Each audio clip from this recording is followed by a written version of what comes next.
நம்ம கணக்கனேந்தல் புத்துக்கோவில்ல சிவசக்தி திருமணம் நடத்த போறாங்க.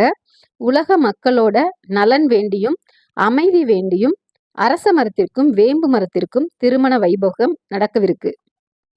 இந்த நிகழ்ச்சியில நீங்க பங்கு பெற விரும்புனீங்கன்னா கல்குறிச்சி மதுரையிலிருந்து அருப்புக்கோட்டை போற பாதையில கல்குறிச்சிங்கிற ஊர்ல நீங்க இறங்கணும். அங்க இருந்து ஆட்டோ இந்த புத்துக்கோவிலுக்கு போகும். ஸோ நம்ம ஆட்டோல டிராவல் பண்ணி அங்க போகலாம். இதுல கலந்துக்கிறனால நமக்கு என்னென்ன நன்மைகள் கிடைக்குது அப்படிங்கிறத நான் சொல்றேன். கொஞ்சம் கவனிங்க. இதோ இந்த மரத்தை பாருங்க. மரத்துக்கு எப்படி திருமணம் நடத்துவீங்க அப்படின்னு கேக்குறீங்களா?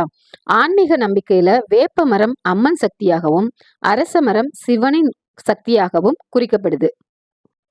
இந்த இரண்டு மரங்களின் இணைவு ஆண் சக்தியும் பெண் சக்தியும் சேர்ந்த புனித இணைவாக ஆன்மீகம் சொல்லுது.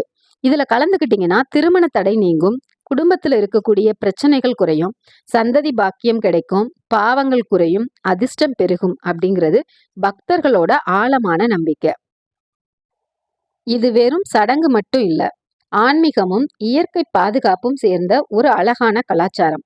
மரத்தை வணங்குவது மண்ணையும் வாழ்க்கையையும் வணங்குவதற்கு சமம். ஆன்மீகம் மரத்தில் கடவுளை பார்த்தது, அறிவியல் அதில் உயிரை கண்டது, இயற்கையே கடவுள்.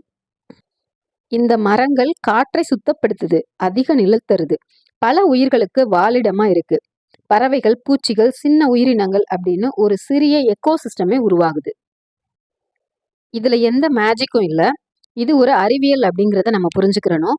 நம்மளோட முன்னோர்கள் நேரடியாக என்விரான்மெண்ட்டை ப்ரொடெக்ட் பண்ணுங்க அப்படின்னு சொல்லாம தெய்வ நம்பிக்கையை விதைச்சு மரங்களை காப்பாற்றும் கலாச்சாரத்தை உருவாக்கியிருக்காங்க. இந்த சிவசக்தி திருமணம் நடைபெறும் போது பெண்களுக்கு மஞ்சள் கயிறு மாற்றுவதற்கான ஏற்பாடும் செய்யப்பட்டுள்ளது.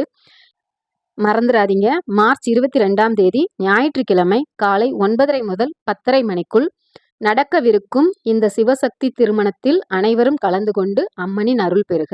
நன்றி.